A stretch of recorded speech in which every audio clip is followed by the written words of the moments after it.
All right, today we're pulling back the curtain on the digital world.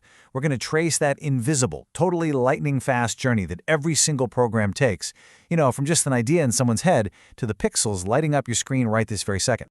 I mean, think about it. You do this 100 times a day, right? You double-click an icon and poof, an app opens. It feels like magic, but it's not.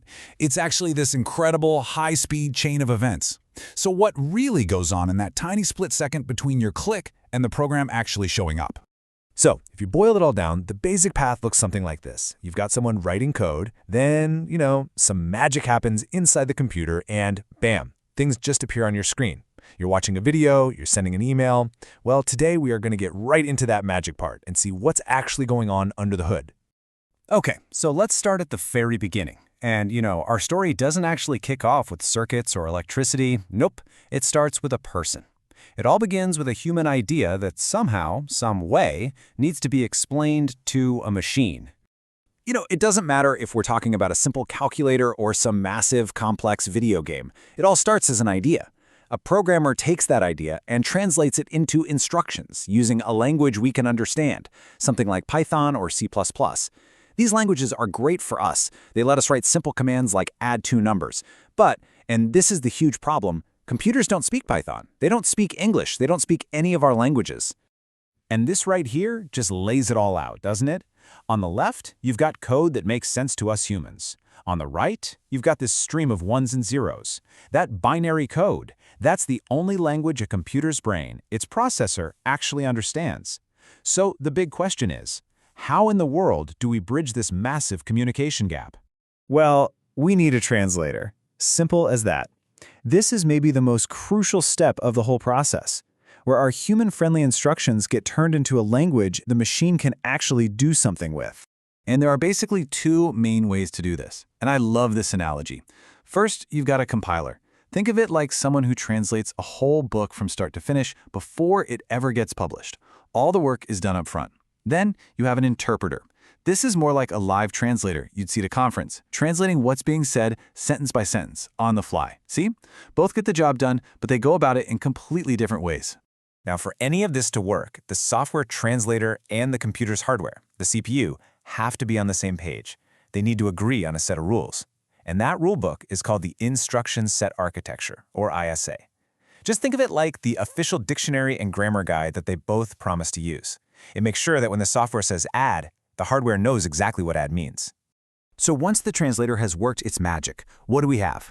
We have machine code. And this is just a file packed with pure binary instructions, tailored perfectly for the CPU. It is ready for action. But, and this is important, it's not actually running yet. It's like it's sitting on the launch pad, just waiting for the countdown to start. Okay, so before we get liftoff, the program has to move. It needs to go from its permanent storage into the computer's active workspace.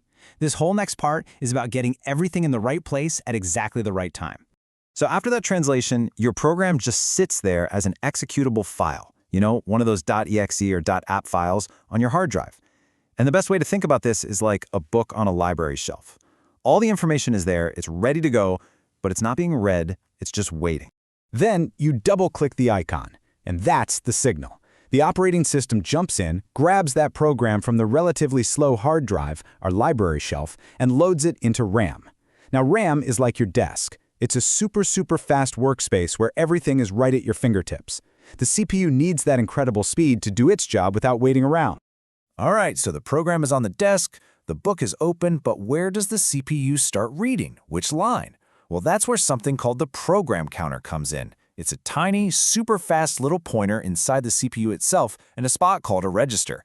And its only job is to hold the memory address of the very next instruction. It's literally like putting your finger on the first word of the first line in the book. It tells the CPU, start right here. And now, the main event, the star of the show, the CPU finally takes the stage. The program is in RAM, the program counter is pointing to the starting line, and the CPU just kicks into high gear. It starts this relentless, incredibly fast cycle that actually brings our code to life. And what the CPU does is actually pretty simple. It just follows this constant three-step rhythm. Fetch, decode, execute. First, it fetches the instruction from RAM that the program counter is pointing to. Next, it decodes that instruction to figure out, okay, what am I supposed to do? add numbers, move data, and finally, it executes that command.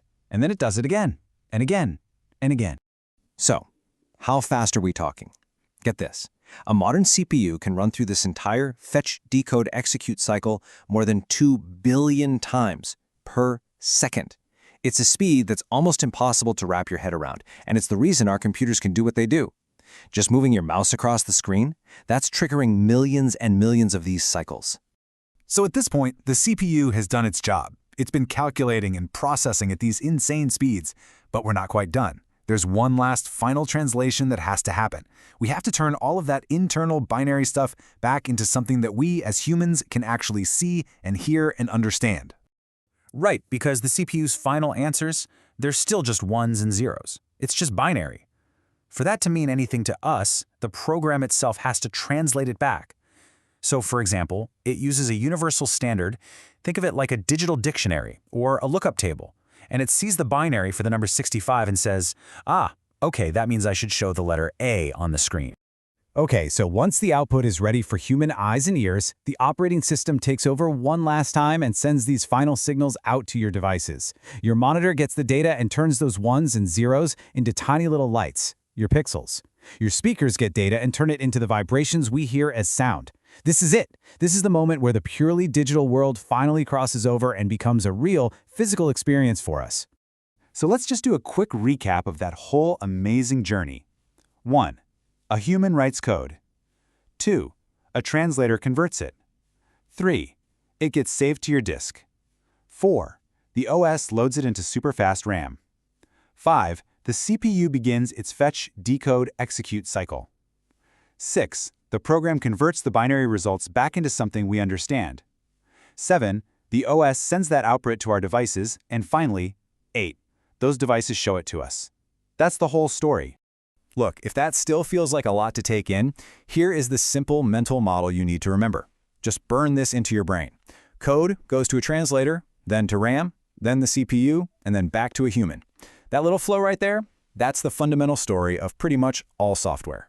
And really, that's the key. If you get this flow, you now understand the fundamental story of how computers run programs. You get the very essence of how every single app, every game, every website you use actually comes to life. So now that you know the whole journey, what's the one part of that magic that surprises you the most? Is it the crazy, mind-boggling speed of the CPU? Or maybe it's all those elegant translations happening back and forth in the blink of an eye? The magic might be explained away, but I think what's left in its place is honestly way more fascinating.